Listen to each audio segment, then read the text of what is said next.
গণঅভ্যুত্থানের ২ বছর উপলক্ষে আপনারা জানেন যে ঠিক আজকের এই দিনেই ৫ই আগস্ট ২০২৪ সালে এই বাংলাদেশ থেকে দীর্ঘ ফ্যাসিবাদের বিদায় হয়েছিল। বাংলাদেশের সাধারণ জনগণের একটা স্বতঃস্ফূর্ত গণঅভ্যুত্থানের মধ্য দিয়ে এবং প্রায় ১৪০০ শহীদ এবং হাজার হাজার আমাদের সহযোদ্ধাদের আহত হওয়ার মধ্য দিয়ে তাদের আত্মত্যাগের মধ্য দিয়ে আমাদের এই সফলতা এসেছিল। তো আজকের এই দিনকে স্মরণ করার জন্য আমাদের শহীদদের আত্মার মাগফিরাত কামনায় দোয়া এবং আমার দুস্থ জনগণের মধ্যে খাবার বিতরণের একটা কর্মসূচি আয়োজন করে ঢাকা মহানগর দক্ষিণ।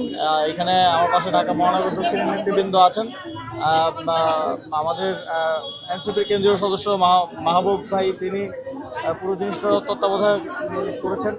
তো আমাদের আজকের দিনকে কেন্দ্র করে অনেক ধরনের কর্মসূচি সারা দেশেই পালিত হচ্ছে এবং বর্ষা বিপ্লবের গান নামে আজকে বিকেলে আমাদের মানিক মিয়া এভিনিউতে একটা কনসার্ট আয়োজিত হতে যাচ্ছে। আপনাদের সবাইকে আহ্বান থাকবে, আপনারা অংশগ্রহণ করবেন।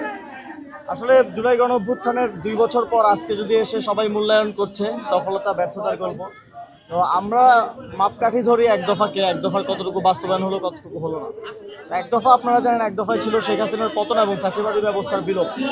শেখ হাসিনার পতন আমরা ৫ই আগস্ট করতে সফল হয়েছি, কিন্তু ফ্যাসিবাদী ব্যবস্থার বিলোপ আমরা এখন পর্যন্ত করতে সক্ষম হই নাই। আমরা এটাকে বলি যে শুধু চেয়ারের উপরে ব্যক্তির পরিবর্তন হয়েছে, কিন্তু যেই ঘুণে ধরা চেয়ার, যেই ঘুণে ধরা রাষ্ট্রকে আমরা শক্তিশালী করতে চেয়েছিলাম, রাষ্ট্রীয় প্রতিষ্ঠানগুলোকে শক্তিশালী করতে চেয়েছিলাম, সংবিধান কাটাছেড়ার মধ্য দিয়ে যে একটা ফ্যাসিবাদ প্রতিষ্ঠা করা হয়েছিল বিভিন্ন কারাকানুনের মধ্য দিয়ে, সেখান থেকে বাংলাদেশকে আবার একটা শক্তিশালী রাষ্ট্র বিনির্মাণের দিকে নিয়ে যেতে চেয়েছিলাম।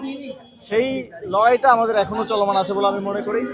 আমরা গণভোটে জনগণ জুলাই সনদের পক্ষে ভোট দিল, গণভোটের রায় বাস্তবায়ন করা হলো না এবং বিচারের বিষয়ে আমরা খুব ভালো অগ্রগতি এখন পর্যন্ত দেখছি না।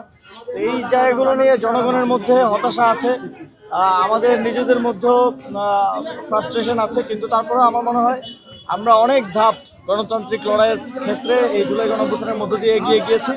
সামনের দিনে এই লড়াইটা কন্টিনিউ করলে অবশ্যই ভালো কিছু আসবে। আজকে